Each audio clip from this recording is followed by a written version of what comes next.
Bonjour, la suite de notre séjour à Nimbe.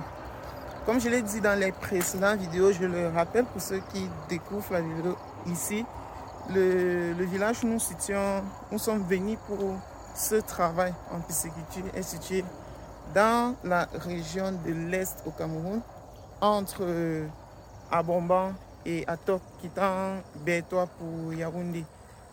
L'objectif de notre séjour en Nimbe est de faire une installation du kit BAF destiné aux pisciculteurs de la localité qui sollicitent la production des alevins de carpe et de tilapia.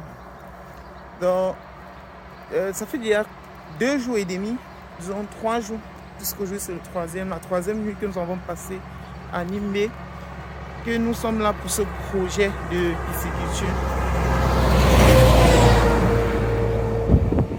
Alors, hier, je n'ai pas pu faire le compte rendu de ma journée, tout simplement parce que il y a eu trop de difficultés, trop de difficultés. C'est pourquoi je fais la vidéo maintenant. Et je vais partager avec toi les difficultés rencontrées hier lors de l'installation. Et pourquoi pas te dire ce que tu pourras faire prochainement, toi également, pour éviter cela. Ces difficultés ont prolongé involontairement notre séjour dans cette localité, qui est une très belle localité. C'est une localité qui a son propre réseau électrique. Et donc, ils sont vraiment indépendants du réseau électrique national. Donc, eux, ils ont leur réseau électrique local basé sur les plaques solaires. Donc, ce qui fait que le village est éclairé H24. Malgré les pluies torrentielles qu'il y a lieu dans cette localité, le village est très bien éclairé. Là, nous sommes arrivés dans notre site. Donc, je vais maintenant te présenter ce que nous avons pu faire hier en te parlant des difficultés que nous avons rencontrées. Alors, hier, nous avons travaillé ici. L'objectif de la journée d'hier, puisque nous avons reçu les cubiténés, ces cubiténés ici hier, l'objectif était de les sectionner, comme tu vois, de les sectionner.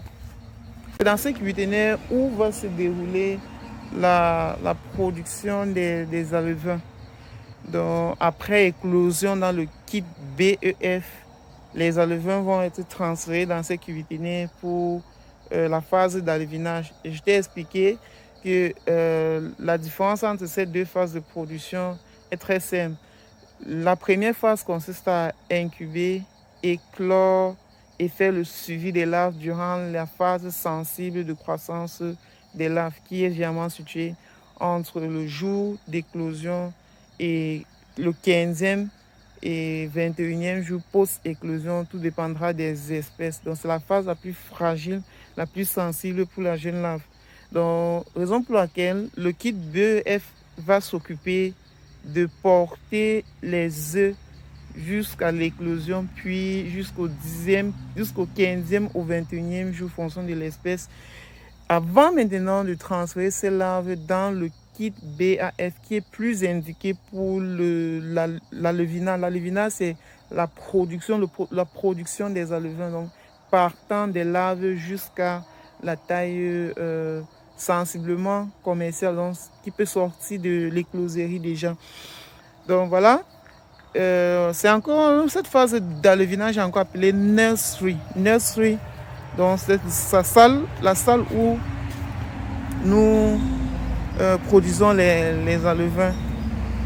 Ok, là tu vois un peu notre site.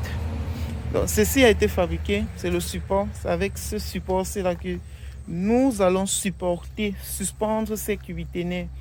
Et il y a une des premières difficultés qui est pas de la faute en fait, aucune difficulté n'est attribuée à quelqu'un. C'est ceci. Donc, on ne pouvait pas faire entrer les cubiténés par cette porte. Donc, il était question de faire entrer les cubiténés par ici. Ah, je ne t'ai pas présenté. Je suis avec mon collègue Lionel Fedjo, comme d'habitude. Il se réveille de bonne heure ce matin. Bon, bonjour Lionel. Merci. Voilà. Donc, c'est avec monsieur Lionel Fedjo que nous sommes en mission dans cette localité. Donc, voilà un peu par où le cubiténé est entré. Dieu merci, c'était plus facile par ici. Là. Donc voilà, on a fait entrer les cubiténés là. Donc je te montre ce qu'on a pu faire hier. Et en te parlant des difficultés, comment est-ce qu'on peut surmonter ces difficultés dans les prochains cycles? Comme tout kit de production conçu par BO10, ce sont des kits complets qui ne demandent qu'une fois sur le terrain à faire l'assemblage. Tout a été préparé en avance pour arriver sur le terrain et faire uniquement l'assemblage. Bon, malheureusement, en arrivant sur le site, une des tâches qui a été préconisée bien avant la réalisation, qui est celle de découper les cubiténés avant notre arrivée, n'avait pas été réalisée à temps. Et les cubiténés sont arrivés bien plus un jour après notre arrivée. Pourtant, ça devrait être l'avant, nous déjà découpés. Donc, si les cubiténés avaient été là en une journée, nous aurions fini l'installation sans difficulté. Donc, la première difficulté majeure a été donc de sectionner ces cubiténés. Et sectionner les cubiténés n'a pas été évident parce que la machine avec laquelle nous avons travaillé n'était pas de qualité. Cette machine ne nous a pas permis d'avoir de couper normalement. Les disques utilisés n'étaient pas les très bons disques. Donc c'est ça. Donc, dans la difficulté de couper le cubiténé, il y a donc les outils utilisés qui n'étaient pas adaptés. En plus de l'outil utilisé qui n'était pas adapté, la tension électrique par rapport à l'appareil n'était pas également adaptée parce qu'à chaque fois, le compteur sautait et il fallait attendre quelques heures avant de relancer. Comme je te dis, la zone est indépendante en son propre réseau électrique et la ferme également a son propre réseau électrique parce qu'il a des plaques solaires qui ravitaillent le site pour les appareils et l'éclairage sur le site. Donc la tension, je ne sais pas comment je vais dire ça en termes électriques, mais sinon la tension nécessaire pour pouvoir travailler n'était pas bonne. À chaque fois, il fallait redémarrer, laisser l'appareil au repos, relancer et bien. Donc c'est ça la première difficulté. Donc il y a l'électricité qui n'était pas adaptée, l'appareil qui n'était pas adapté, l'électricité qui n'était pas, la tension électrique qui ne supportait pas l'appareil utilisé. L'autre difficulté, comme je te montrais, c'était l'ouverture de cette entrée-ci. Oui, donc ça c'est un truc qui n'est pas tellement difficile, on a pu le faire. Mais pour toi qui vas faire les constructions en dur, en parpaing, on ne pourra pas venir faire ça. Si on vient faire un grand trou comme ça sur ton parpaing, c'est pas bon.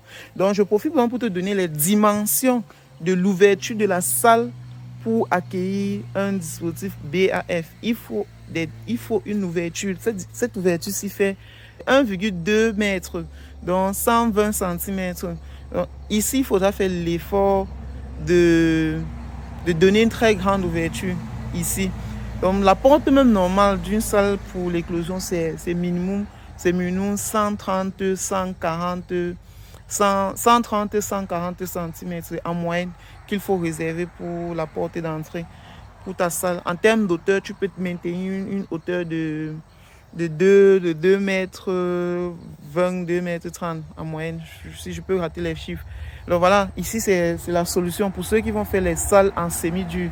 On parlera dans d'autres vidéos des dimensions, la surface d'occupation, la capacité. Cette vidéo-ci est beaucoup plus axée sur nos difficultés de la journée d'hier et comment est-ce que nous avons surmonté. Je ferai une vidéo pour te présenter dans le détail le dispositif, dans les moindres détails ce dispositif. Dans les prochaines vidéos, j'aborderai l'aspect technique du kit BAF, sa capacité, surface d'occupation, son fonctionnement, pas mal d'informations en fait détaillées sur le kit BAF, tout comme nous l'avons fait pour le kit BEF au préalable. On parlera beaucoup plus de ce dispositif d'alevinage. Donc je te recommande de rester attentif pour ne pas manquer la prochaine vidéo sur le kit, sur les fonctionnalités du kit BAF. Porte-toi très bien. En attendant, je vais rentrer. Nous allons continuer à finaliser l'installation et pourquoi pas faire la mise en service aujourd'hui. Allez, porte-toi très bien. À très bientôt. Ciao, ciao, ciao.